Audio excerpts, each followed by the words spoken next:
Capítulo 9. Sorrindo, Vitória entrou. Fechou a porta atrás de si. Por um instante deteve-se, estática no meio do cômodo, olhando em volta, esperando o coração se acalmar e obrigando a mente a agir apenas como se fosse criança de novo, e não uma intrusa. Sem nenhum problema, nenhuma aflição, apenas seguindo um mapa do tesouro. Tenho uma surpresa, chiou a voz fria. Mas não parecia ameaçador como no banheiro, ao contrário, soava sedutor, um cúmplice. Sem pensar, ela deu alguns passos. Se a porta estava aberta, é porque havia alguma coisa importante ali. E ela se lembrou, o relógio, o tempo. Descobrir algo, então? Reconhecer? Lembrar? É aqui que devo procurar? Ela quase podia ouvir o sussurro no ouvido. Sim, procure. Sentindo uma leve agitação com a expectativa, com a possibilidade de encontrar respostas, Vitória começou a olhar a estante de livros pessoais do avô. Correu o dedo pelas lombadas, nada que chamasse atenção.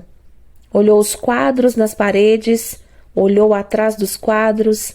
A maioria deles eram fotografias em preto e branco, antigas, com o avô jovem ao lado de amigos ou familiares. Ela foi se aproximando da escrivaninha de mogno maciço, olhando, como quem não quer nada, como quem não está fazendo nenhuma coisa errada, nem bisbilhotando, nem nada. Vitória aproximou-se o suficiente para correr os olhos sobre o tampo da mesa. Havia um elegante bloco de notas com capa de couro, a caneta Montblanc Mr. Stuck, apoiada em cima, ao lado um par de abotoaduras com detalhes em ouro, uma pilha de papéis jazia colocada do outro lado, todos bem alinhados um ao outro, sem desleixo. A garota olhou um a um. Contas, cartas empresariais, anúncios de aditivos para a ração animal, a festa do pêssego, nada importante. Abriu o bloco. Ali também não havia nada demais. Telefones, endereços, agenda semanal. Ela então se sentou na cadeira do avô e pôs a mão sobre a mesa, tamborilando. As unhas estavam pintadas de rosa escuro naquela semana. Deu uma olhadela de soslaio para as gavetas do lado direito. Será? Estariam trancadas ou, sem se dar tempo para hesitar, quase sem olhar, Vitória simplesmente estendeu o braço, pegou o puxador de prata da primeira gaveta e puxou de uma vez, aberta. Desta vez, foi impossível não respirar apressadamente. Ela não tinha ideia de qual conjunção de planetas e estrelas absolutamente incomum fizera seu avô ser tão descuidado. Logo em cima, a garota viu algo em que seus olhos se demoraram. Ela sentia como se muitos olhos se debruçassem sobre seu ombro, sobre a mesa, olhassem do teto e dos cantos escuros das paredes, como os monstros faziam quando ela era bem pequena. Vitória não sabia por que tinha se lembrado disso. Eram anotações feitas a caneta e lápis, encadernadas com um espiral plástico. Mas não se tratava de qualquer anotação. Pareciam fórmulas. De química, lhe pareceu, ou algo do gênero. A questão é que aquilo não fora escrito por qualquer pessoa. Não. Vitória reconheceu a letra. Não de Sr. Otto, mas do pai dela. Era a caligrafia fina e inclinada de Sr. Milton John. As letras bem delineadas, ela não tinha dúvidas. Pegou o maço encadernado de anotações imediatamente. Sinos soavam em sua cabeça, badalando e badalando e badalando. Vitória colocou as anotações sobre a escrivaninha e foi virando página a página. A cada movimento ficava mais confusa e perplexa. Aquilo independentemente do que fosse, demonstrava um conhecimento complexo muito além das capacidades de seu pai. Quer dizer, era um assunto sobre o qual ele não podia ter qualquer noção. Não podia, porque seu pai era um artesão, um incrível artesão, de sapatos finos, ponto final. Ele não entendia de química ou biologia ou sabe-se lá o quê. Quando muito, ele conhecia a formulação de cola para couro. E seu avô era apenas um fazendeiro. Ele também não tinha a menor ideia do significado daquilo. Bem, talvez não seja a letra do meu pai, afinal, raciocinou Vitória, esforçando-se ao máximo para acreditar. Talvez se acreditasse muito, acabasse sendo a verdade. É apenas uma caligrafia muito parecida. Ela aproximou o rosto e analisou. Não havia dúvida. Era a letra do seu pai. Mas por que o avô guardaria aquele tipo de coisa? Que interesse teria em... Ela revirou a apostila irritada, interesse em... O que era aquilo? Vitória folheou as páginas de novo, agora mais depressa, tentando chegar a alguma conclusão que principalmente fizesse sentido. Estava claro que se tratava de um relatório muito minucioso.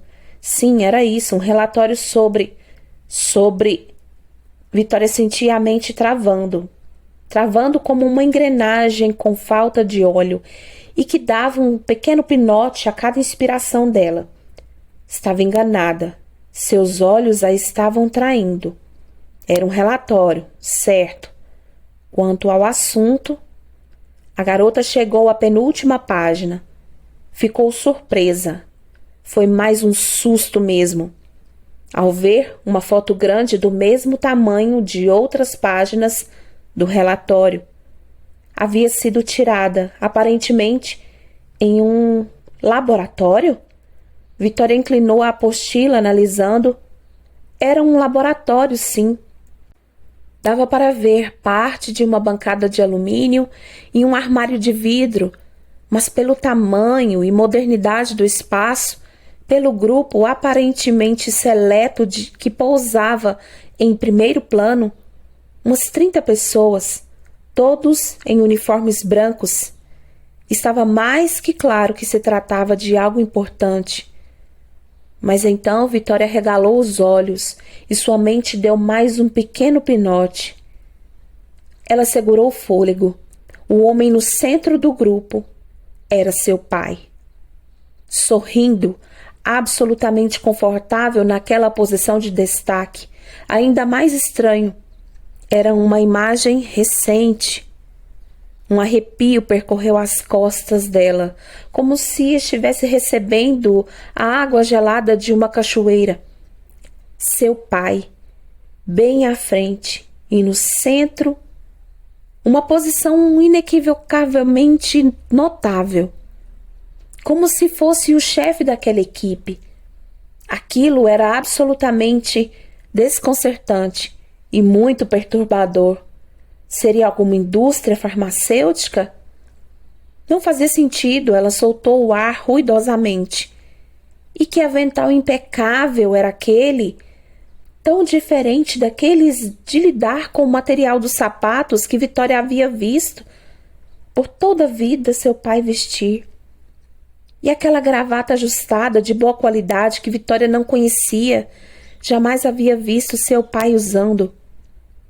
Ela baixou os olhos para a lista de nomes registrada abaixo, sentindo o corpo tremer. Ali estava Milton John de Angerville, Vaughan Waldegrave, o primeiro nome da lista, de Angerville. O sobrenome de seu pai, do seu avô, o sobrenome dela. Não havia dúvida alguma. Os demais nomes na lista não lhe eram familiares, mas o que deixou Vitória muito incomodada foi notar que alguns deles tinham claramente origem russa ou eram de algum lugar do leste europeu, algum lugar da Cortina de Ferro. Mas como assim? Meu Deus! Vitória olhou o rosto das pessoas um a um. Não dava para ver detalhes, pois eram muitos. E para enquadrar o grupo inteiro, as pessoas não estavam tão próximas à câmera. Mas na fileira da frente era possível notar nas lapelas uma espécie de broche ou insígnia militar. Incluindo a de Sr. Otto? Nenhum emblema conhecido, mas não dava para ela ter certeza. Vitória exalou de novo. Ela estivera retendo o ar dentro do peito. Virou a última página do documento e seus olhos se embaçavam enquanto tentava ler, parágrafo após parágrafo, e assimilar o significado obscuro daquelas palavras. Desenvolvimento de armas de destruição em massa. Considerações gerais, além de armas químicas e nucleares, a guerra biológica, vírus e bactérias letais em fases finais de testes. Resultados em humanos demonstram que o serviço secreto norte-americano, etc., etc. Não entendi. Finaliza. Decisões que darão novos rumos à concepção de conflito armado. Colaboração conjunta de países aliados. Vitória não conseguia ler mais. No final do documento havia várias sequências numéricas e códigos, além de nomes estranhos, provavelmente codinomes, dos projetos ou das pessoas. Ela não sabia mais. Algo do tipo. Seu estômago estava oco e gelado. O coração tinha se grudado contra a caixa torácica. E a sensação nauseante de descer por uma montanha russa parecia infinita. Vitória apoiou a cabeça nas mãos. Seu pai trabalhava para o governo dos Estados Unidos ou para a União Soviética. Vitória tinha estudado um pouquinho de história e política internacional no colégio, mas mesmo que não tivesse estudado nada, qualquer pessoa sabia que aquilo não podia. Quer dizer, ela estava lendo uma coisa que não podia ser real. Se por um lado havia a Conferência de Yalta, ocorrida logo após a Segunda Guerra Mundial, quando as potências aliadas reuniram-se para discutir o fim do conflito, estabelecer a paz e os territórios de cada país, havia também, indiscutivelmente, a Guerra Fria. O país de Vitória e a União Soviética sempre haveriam de rivalizar pela disputa política, econômica e militar no mundo. Eram polos opostos, com ideologias opostas. Degladiavam-se para tentar implantar em outros países os seus sistemas políticos e econômicos. O Vietnã era só um terrível exemplo. Não, os Estados Unidos da América e a União das Repúblicas Socialistas Soviéticas, eles não trabalhavam juntos. Não. Era tudo um terrível engano. Definitivamente alguma coisa não batia naquela equação. Em especial porque os dois países já estavam armados com dezenas, centenas de mísseis nucleares. Iriam agora desenvolver outros tipos de artefatos de guerra? Ok, até aí dava para entender.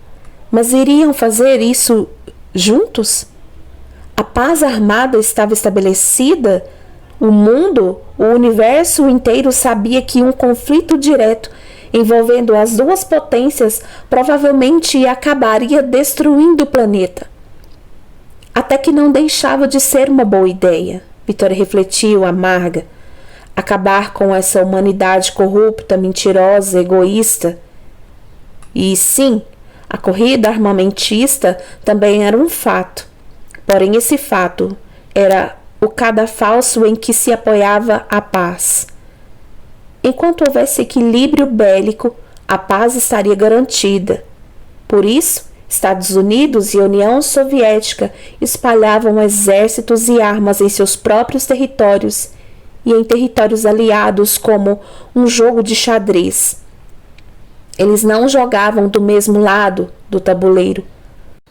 O que significava aquele relatório, então? Que espécie de piada de mau gosto? Olhou de novo para o que tinha em mãos. Todo aquele investimento, estava óbvio que era muito investimento em pessoal, em espaço, em pesquisa, em tempo e somas financeiras. Era só olhar a foto e ver a qualidade do relatório e do laboratório. Parecia coisa de filme, ficção científica. Mas para quê? Era mais um item em um arsenal bélico que não parava de crescer e que ficaria guardado, agourando os opositores, ou algo a ser utilizado em algum momento? E mais, o material pertencia a qual nação? Nada fazia sentido para ela. Entretanto, deixando isso de lado, o fato de os documentos estarem ali, na gaveta de seu avô, significava que ele sabia das tais pesquisas, então. Mas sabia como? Será que contribuía financeiramente com o projeto? Poderia ser uma hipótese implausível, pois o experimento parecia estar ligado ao serviço secreto. Se dos Estados Unidos, se da União Soviética, se de ambos, como um fazendeiro da Geórgia poderia sequer ter acesso a esse tipo de informação? E o pior, o que seu pai fazia no meio daquilo? Vitória chacoalhou a cabeça devagar. Seu cérebro parecia tão louco quanto seu estômago. Cérebro e estômago, tudo igual naquele momento, preenchidos por coisa alguma, ou melhor, avaliando melhor. Talvez seu estômago não estivesse assim tão vazio, mas poderia ficar em segundos. Vitória lutou contra o enjoo, olhou de novo para o rosto do pai. Realmente, não havia explicação ou lógica. Apesar disso, era possível chegar a algumas conclusões bem desconcertantes. Meu pai é um cientista. O trabalho como artesão é apenas uma fachada. Então, meu pai é um espião? Vitória pousou as palmas das mãos sobre o relatório, desvanecida no meio de tantas perguntas. Foi então que aquela sensação tão conhecida gelou seus ossos, cobrindo-os como se fosse um manto de neve. Estava ali. Ele.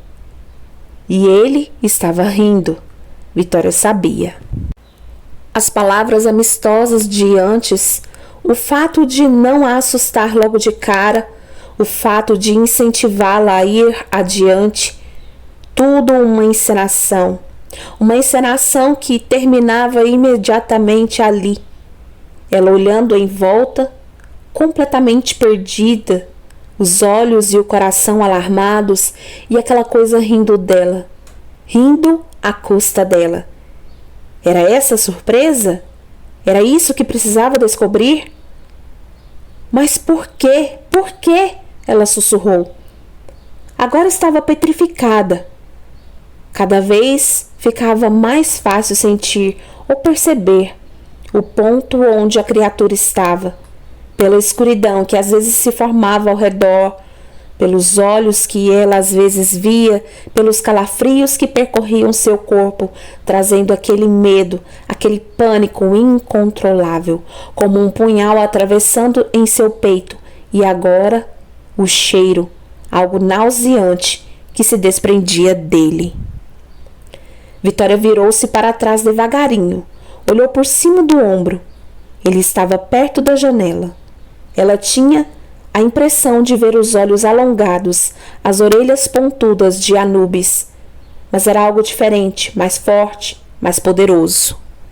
Embora ela não o visse de fato, só sabia que ele estava lá. Um cheiro indefinido, mas desagradável. Era tudo o que conseguia reter com os sentidos, um misto de pólvora e carne podre. Mais um pouco e estaria em pânico. A garota sabia. Seria invadida pelos sintomas do pavor e ficaria inutilizada como um trapo velho. Se sentiria cheia de agulhas pelo corpo, formigando, seu cérebro querendo desvanecer, o coração ameaçando atravessar as costelas e saltar para fora, os pulmões se contraindo, fechando, a garganta sendo espremida por um torniquete. Um complô para impedir o ar de entrar, e perderia o controle. Gostou da surpresa? Uma pergunta cantarolada, em tom de zombaria.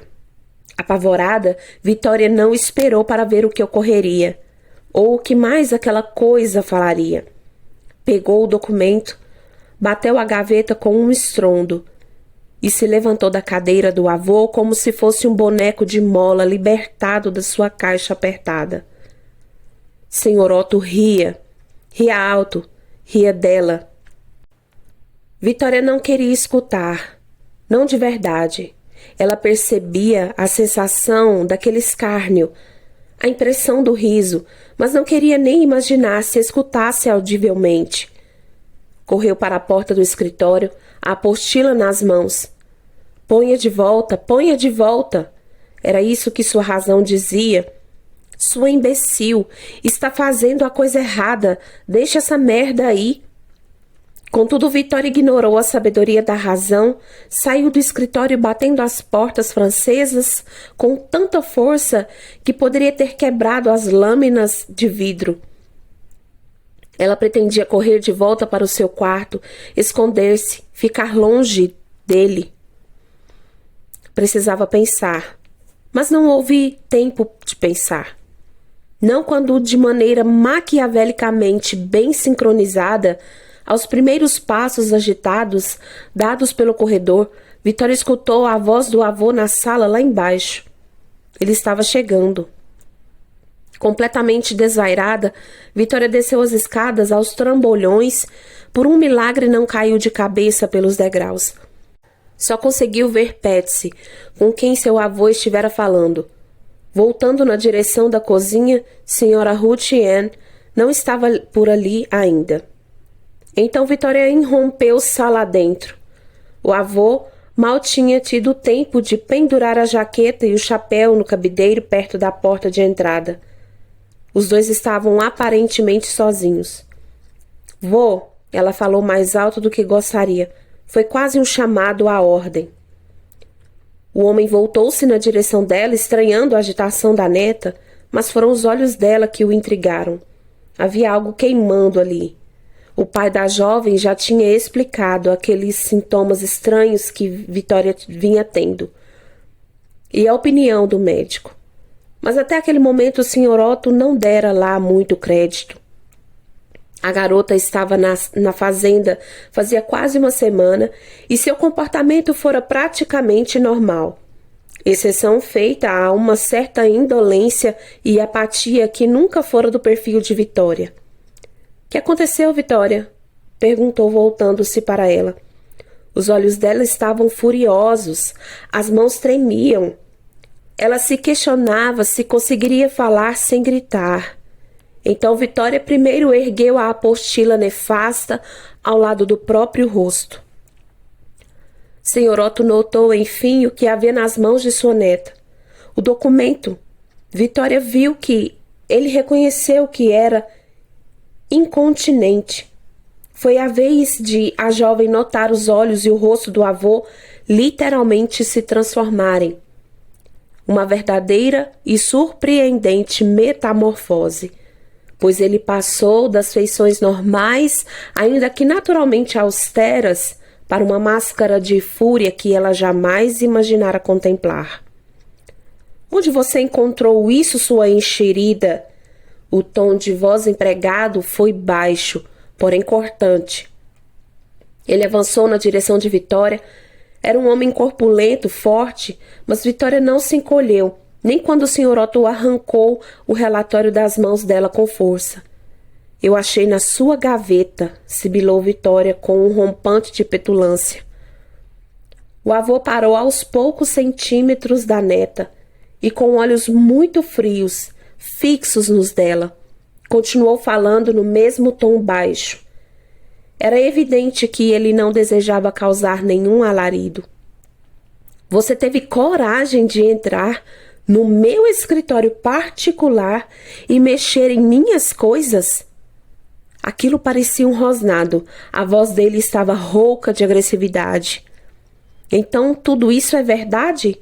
Vitória oscilou entre a perplexidade e a raiva. E você tem coragem de esconder de todos nós? Você e o meu pai? Desta vez ela gritou.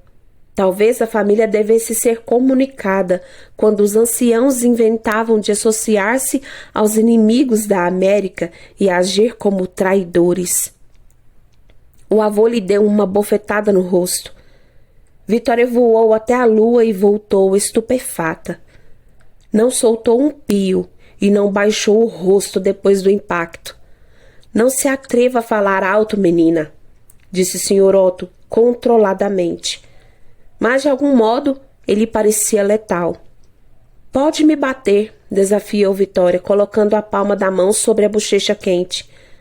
Uma crosta dura sendo criada em torno do coração. Mas agora eu já sei. Ela soltou um som como uma risada, mas pareceu mais um grunhido. O comunismo deveria ser contido, no entanto, vocês trabalham para eles. Há quanto tempo, vô? Trabalharam para Stalin, aquele criminoso disfarçado?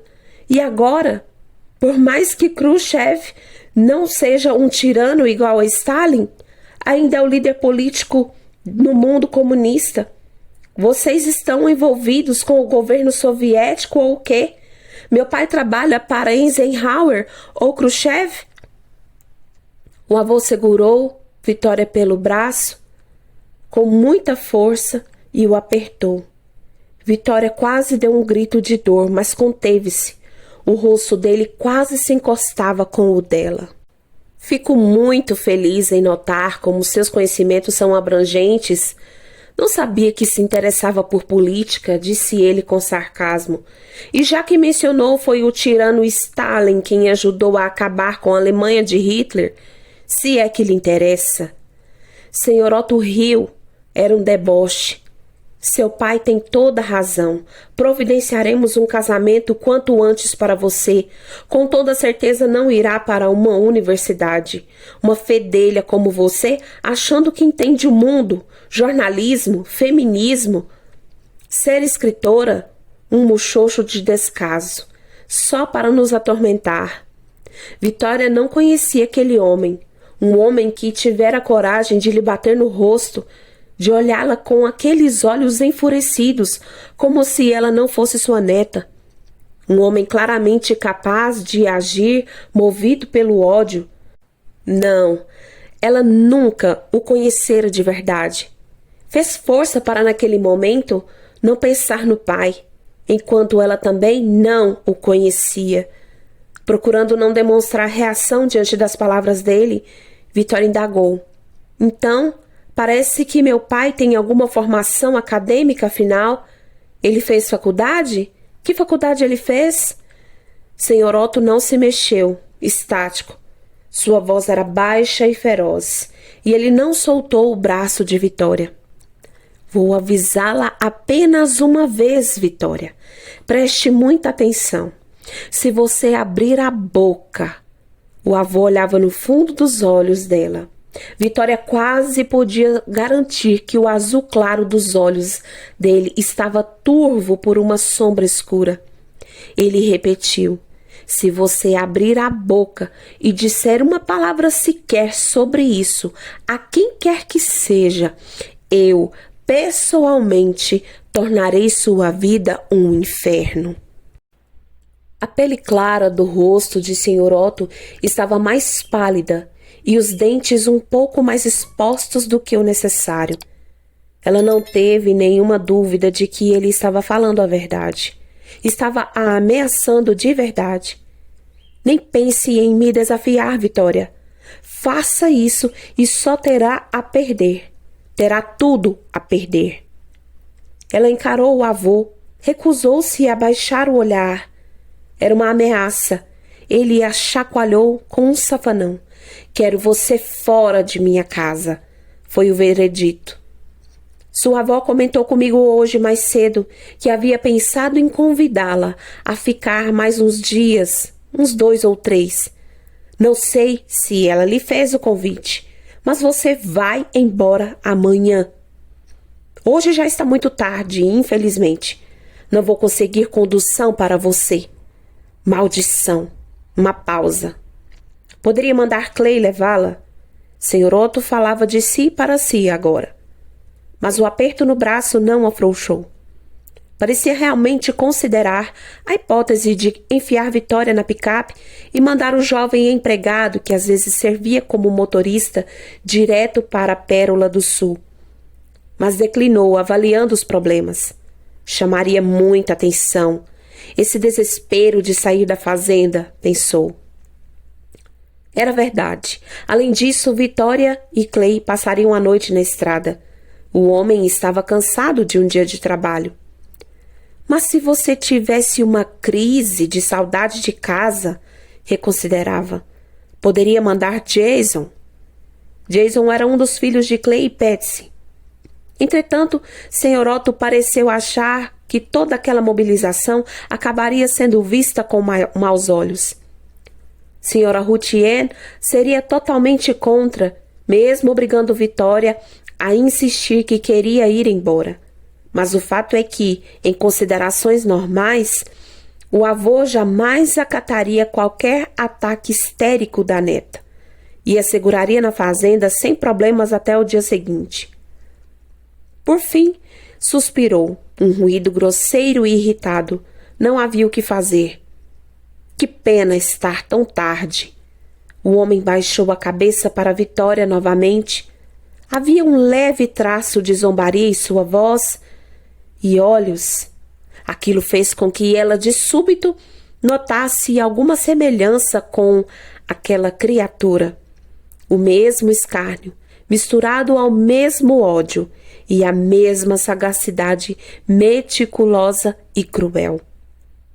Vitória fez menção de puxar o braço que o avô apertava. Já o sentia formigar. Só que ele aumentou o aperto, sem se incomodar se a estava machucando. Amanhã de manhã você vai embora. Você arrumará um ótimo argumento para convencer sua avó de que não ficará mais alguns dias. Vai dizer que está com saudades da mamãe, que precisava voltar para a escola, afinal, precisa aprender mais sobre esses assuntos relevantes e absolutamente imprescindíveis para sua existência. E seja lá o que quiser dizer para sua avó, você vai confirmar cada palavra minha, seja para sua avó, seja para sua mãe. Está me ouvindo bem? Vitória assentiu com a cabeça apenas uma vez. Esforçou-se em não demonstrar sinais de medo, continuava a olhá-lo nos olhos, embora seu rosto latejasse e o braço estivesse sem circulação, além de dolorido. Conversarei também com seu pai sobre essa sua sandice de fazer faculdade. Pode dar adeus a isso. Aliás, notei vários rapazes interessados em você no baile do Rotary. Ótimo. Há alguns bem promissores, cujo pai eu adoraria ter no meu círculo íntimo de relacionamentos. Finalmente, Sr. Otto encarou de novo a neta com uma frieza impressionante. Você me entendeu? De novo, Vitória assentiu, mordendo o lábio inferior, sem dar um pio. Então, um gesto brusco. O avô soltou o braço da neta, ao mesmo tempo que a empurrou para longe dele. Vitória ficou com a certeza de que, se pudesse, ele lhe daria uma surra. O homem parecia se controlar exatamente para não fazer isso. Virou-se de costas para ela e enrolou o documento em um canudo. A fúria contida, mas palpável, pairava em volta dele como uma nuvem carregada de chuva. Eu não quero mesmo ficar mais aqui. Vitória respondeu baixinho. virou as costas e saiu correndo escada acima. Entrou no quarto, fechou a porta, a chave, e enfiou-se na banheira assim que a água atingiu 10 centímetros. Ficou sentada, quieta, os braços envolvendo os joelhos, olhos fixos, ora na parede, ora nos azulejos do chão, ora no suave movimento da água, até que a banheira quase transbordasse. Só então ela se lembrou dos cabelos cheios de máscara de hidratação. Saiu da banheira para retirar o excesso da gororoba de abacate, banana e mel e jogar direto no lixinho do banheiro. Depois enxaguou os fios no chuveiro, mesmo sem prestar atenção ao que fazia. Então voltou para a banheira.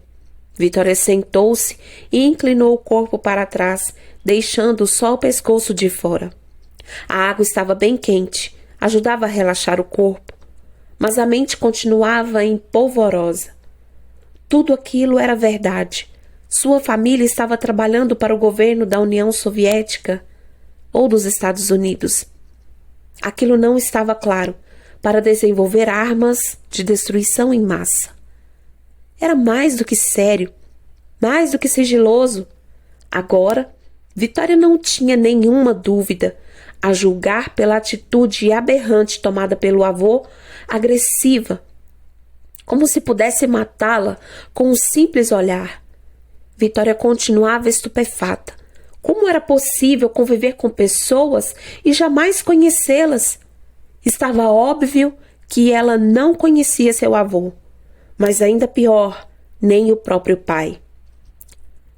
A garota deslizou as pernas para frente e afundou a cabeça de uma vez na banheira. Os cabelos espalharam-se ao redor de sua cabeça como tinta dissolvida na água. Abriu os olhos. Ali, tudo ficava amortecido, os sons, a vida e a dor. Poderia não sair mais dali. A água era confortável, sempre fora. Ela adorava a água. Quando não aguentou mais, ergueu-se e respirou. Teria tempo para pensar no que faria a respeito durante a viagem de volta. Estava muito, muito confusa, mas fazer nada não era uma opção. Pensou na avó. Será que ela sabia de alguma coisa? Mas não podia perguntar. E minha mãe? Não. Elizabeth não sabia de nada. Era alemã, ariana, e tinha sido doutrinada por Hitler. Porém, tinha o coração bom e jamais seria conivente com tudo aquilo. Preferiria ser uma mulher desquitada a ser casada com um monstro. Bem mais tarde, quando a água já estava de morna para fria, Vitória resolveu sair do banho e enrolar-se no roupão felpudo branco. Tinha ouvido batidas na porta em mais de uma ocasião e apenas tinha gritado de volta que estava no banho.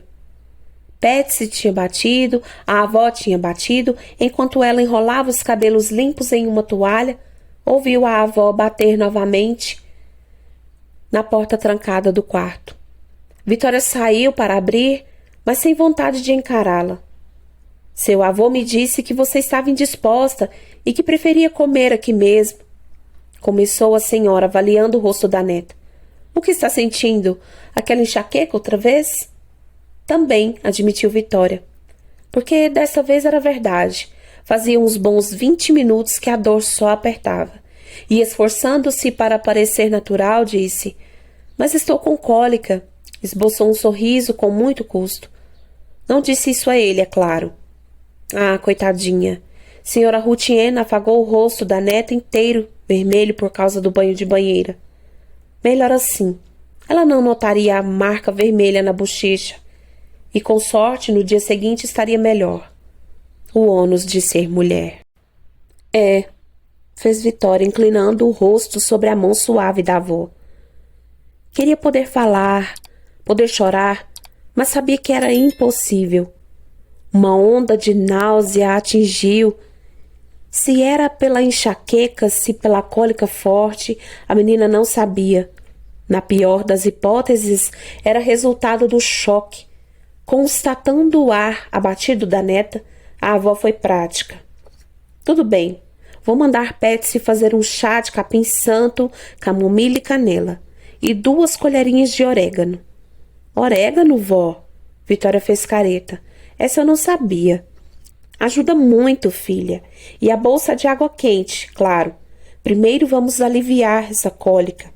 Depois, manda o seu jantar. Tem certeza de que não quer mesmo descer? Vitória negou, tentando manter o sorriso. Estou cansada. Vou tomar um comprimido de Nebs para enxaqueca e ficar aqui quietinha. Sempre os trago comigo. E como foi o seu dia? A jovem indagou, querendo mudar de assunto. Eu tinha... A última reunião, por causa da festa do outono, foi muito produtiva. Finalmente, terminamos de organizar tudo. Os convites já foram distribuídos. Se não fosse chato para você, teria te convidado. Por falar nisso, você comentou com Otto que vai mesmo voltar amanhã? Pensei que poderia ficar até terça ou quarta. Bem que eu queria poder, vó, mas já perdi uma semana de aula. Vitória tentou falar com convicção e de modo natural. E é o último ano, sabe como é, né? Senhora Routien não sabia, pois não estudara muito, mas a senhora sentiu. É uma pena, querida, porém eu entendo. Sua passagem já está mesmo comprada. Espere que vou chamar Patsy. E a avó saiu para o corredor e gritou para baixo, na altura da escada, chamando a empregada. Vitória a escutou falando com Patsy sobre o chá e a bolsa de água quente e dando orientação para trazer o jantar depois. Vitória realmente abriu a bolsa e pegou o frasco de Nebs e engoliu o comprimido com água da torneira. Quando a senhora Routien voltou para o quarto, Vitória estava no closet vestindo o pijama. Quando saiu, os cabelos soltos e molhados, caindo nas costas, ela perguntou da maneira mais casual possível. Por que meu pai não quis fazer faculdade, vó? Com o dinheiro do meu avô, ele poderia ter ido para qualquer uma que desejasse. Seu pai sempre foi muito inteligente. Não é porque eu sou mãe dele, que sou mãe coruja. A senhora sorriu. Ele era mesmo. Mas Milton achava que as universidades não ensinavam o que ele queria aprender. E o que ele queria aprender? Volveu Vitória, em um fio de voz, mas disfarçou fazendo outra careta e apontando para o abdômen. Senhora Routien sentou-se na cama. Seu pai gostava de ciências. Engraçado, né? Para quem acabou se tornando um artesão de couro. Mas ele queria alguma coisa. Como é que dizia mesmo? Senhora Routien puxou pela memória. Por fim deu outro sorriso. Avant-garde. Queria ser um cientista para descobrir coisas. Claro que um curso de biologia e farmácia não era avant-garde o suficiente. Ele acabou fazendo apenas um semestre e desistiu. Isso foi em 1933 ou 1934, eu acho. Milton tinha 17 para 18 anos. Mas como que eu nunca soube disso? Não é importante, imagino. Nem comigo ele costumava falar no assunto. Mas uma mãe sempre consegue sentir o filho. Você verá quando for mãe. Seu pai considerava esse episódio de sua vida um fracasso. Quem o assistiu na época foi seu avô. Otto viajou para vê-lo na universidade a fim de decidirem o que fazer. Onde ele estudou? Em Atlanta. Só que detestou o curso. Otto disse-me que Milton estava muito desestimulado, mas não queria voltar para casa, para a fazenda. Não depois de ter morado na capital.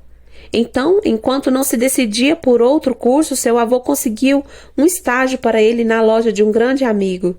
Era para ser algo temporário. Milton aprenderia o ofício e trabalharia na loja para ter como se sustentar em Atlanta, até decidir o que queria fazer da vida. A verdade é que seu pai nunca mais voltou para cá. Eu mesma vi meu filho poucas vezes depois.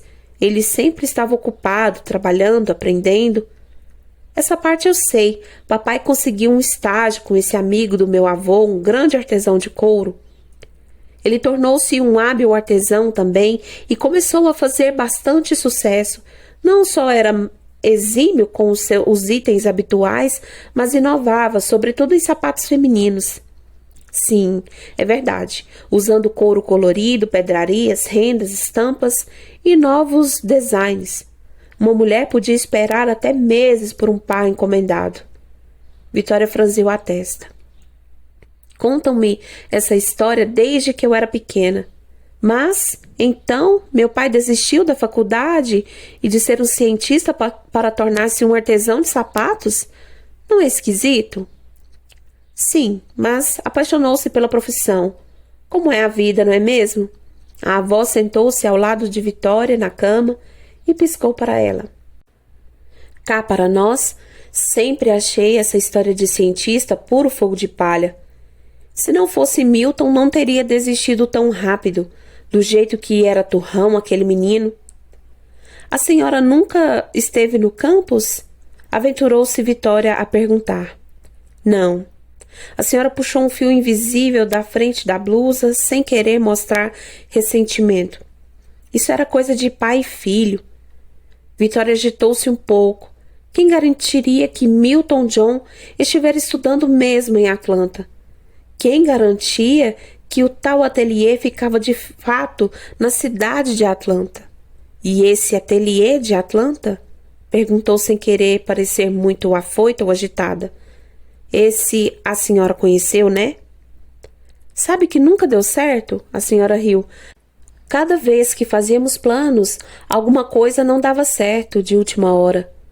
Vitória notou que a avó não queria demonstrar nenhuma frustração. Mas se meu pai não vinha muito para cá e a senhora não foi ao campus ou ao ateliê, como vocês se viam?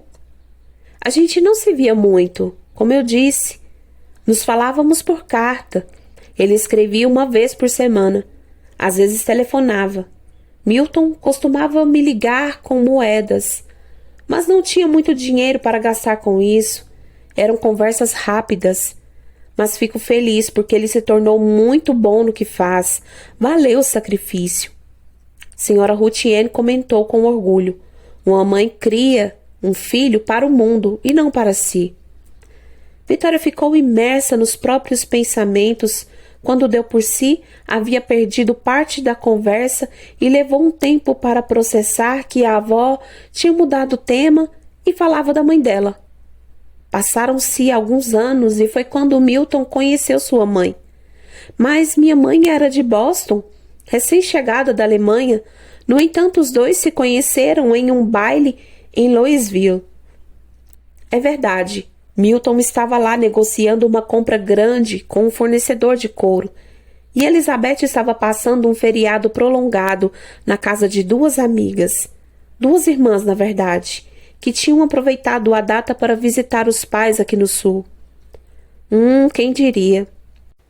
Pois não é?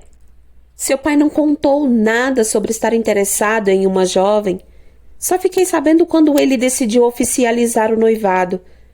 Seu avô e eu viajamos a Boston para conhecê-la. Posso dizer que gostei dela logo de cara. Muito linda, assim como você. Educada, embora falasse inglês com um sotaque muito forte ainda. Nessa época, minha mãe trabalhava como vendedora em uma loja em Boston. Sim, pena que quase não tinha família. A guerra ainda estava em curso e ela estava sozinha nos Estados Unidos com a irmã. A mãe tinha falecido logo depois da chegada.